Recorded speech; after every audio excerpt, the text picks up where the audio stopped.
اور دیکھنا دروازے میں داخل ہونا سجدہ کرتے ہوئے اور حطوۃ کہنا،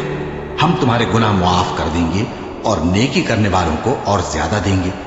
تو جو ظالم تھے انہوں نے اس لفظ کو جس کا ان کو حکم دیا تھا بدل کر اس کی جگہ اور لفظ کہنا شروع کیا، بس ہم نے ان ظالموں پر آسمان سے عذاب نازل کیا کیونکہ نافرمانیاں کیے جاتے تھے۔ اور جب موسیٰ نے اپنی قوم کے لیے ہم سے پانی مانگا تو ہم نے کہا کہ اپنی لاٹھی پتھر پر مارو۔ انہوں نے لاٹھی ماری تو اس میں سے 12 چشمے پھوٹ نکلے اور تمام لوگوں نے اپنا اپنا گھاٹ معلوم کر کے پانی پی لیا۔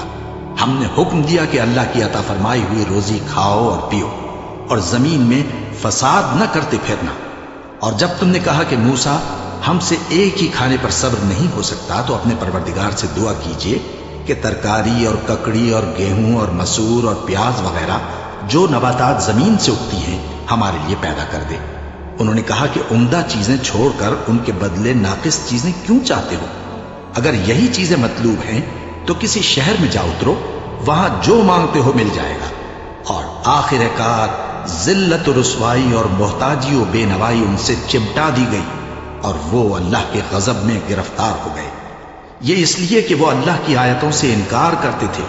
اور اس کے نبیوں کو ناحق قتل کر دیتے تھے، یعنی اس لیے کہ نافرمانی کیے جاتے اور حد سے بڑھے جاتے تھے۔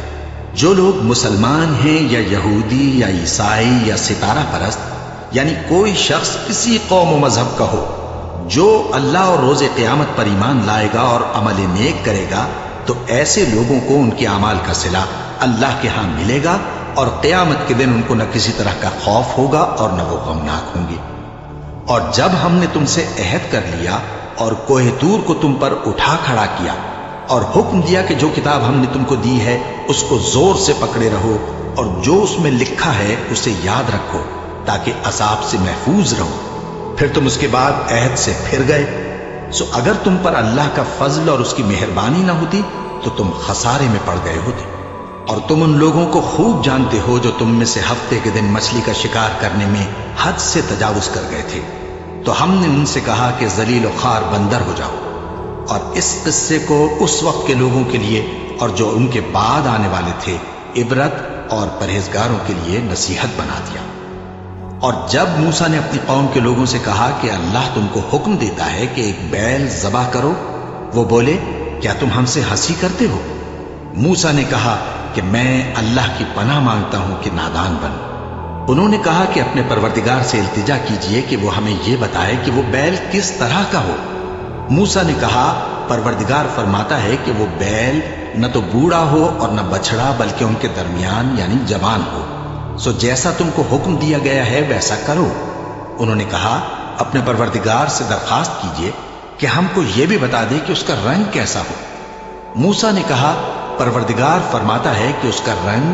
گہرا زرد ہو کہ دیکھنے والوں کے دل کو خوش کر دیتا ہو۔ انہوں نے کہا اب کے پروردگار سے پھر درخواست کیجئے کہ ہم کو بتا دے کہ وہ اور کس کس طرح کا ہو، کیونکہ بہت سے بیل ہمیں ایک دوسرے کے مشابہ معلوم ہوتے ہیں اور اللہ نے چاہا تو ہمیں ٹھیک بات معلوم ہو جائے گی۔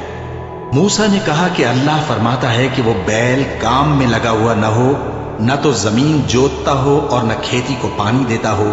بے عیب ہو، اس میں کسی طرح کا داغ نہ ہو۔ کہنے لگے اب تم نے سب باتیں درست بتا دی، غرض بڑی مشکل سے انہوں نے اس بیل کو ذبح کیا جبکہ وہ ایسا کرنے والے لگتے نہ تھے۔